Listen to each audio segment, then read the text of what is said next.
Закон о милиции, возьмем 3 статья. Деятельность милиции строится в соответствии с принципами законности, презумпции невиновности, гуманизма, уважения прав человека, гласности. Здесь огромное количество, комментарий, допустим, по 288 статье. Никто и ни при каких обстоятельствах не вправе совершать в последнем случае превышение должностных полномочий может выражаться, например, в нанесении побоев задержанным или заключенным под стражу лицам, причинение вреда их здоровью.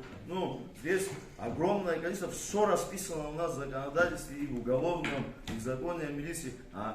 Конституция защищает права наших граждан. Но это вообще никем предусмотрено абсолютно не было теми людьми, которые это должны представлять в первую очередь, которые примером должны быть для нашего населения, показывать этот пример. Это общественный порядок, правопорядок. Но его почему-то мы не видим, мы все время кого-то как-то оправдываем по родственному признаку или по еще какому-то. Говорилось до этого у нас тоже вот здесь разговаривали с коллегами, с депутатами. Да, может быть, никем не пишется заявление друг на друга. У нас это в силу ментальности происходит. И этим, значит, и сотрудники тоже пользоваться, значит, могут. Так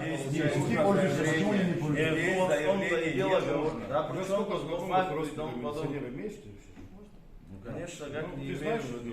Ты лично знаешь своих родственников, близких, родных, там, не знаю, друзей, знаешь, общаемся, знаешь, вот их характер, знаешь, их поведенческую линию, знаешь, что честно вам могу сказать, есть честь мундира, это все наши граждане, такие же, подобное, чтобы вы понимали, эти люди, вот те, о ком я говорю или о ком вы говорите, у них вот это честь и офицерская стоит впереди, чтобы вы понимали, и они никогда на вот такие мелкие вещи, которые происходили, то, что мы видели, честно говоря, таких случаев, наверное, огромное количество, это просто видео у нас вылезло куда-то, но это же надо работать с этим совсем. Огромным количеством ты сейчас погорячился, конечно, я тебе скажу, да. Как вы вообще судить по одному случаю, поэтому, за всю милицию, что она именно так выглядит, это нельзя.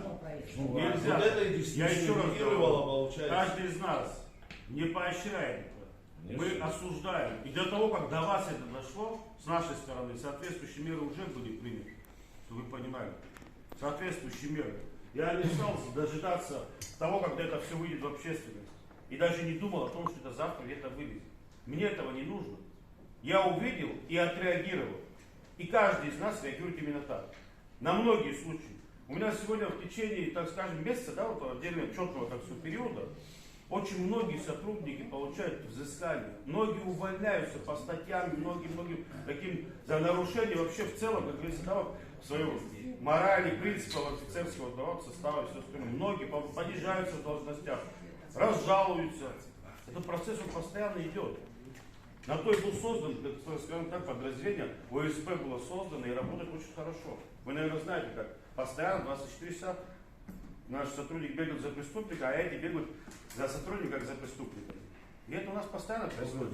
Могу вам сказать так, в настоящее время проводится тоже комплекс оперативных мероприятий. Завтра, может быть, вы даже об этом не слышите. Мы будем услышать вообще о других фактах. Понимаете, о других фактах. Что я могу сказать о том, что сегодня сотрудники какие-то не берут взяток или все остальное. Да, есть такое. Над этим постоянно ведется работа.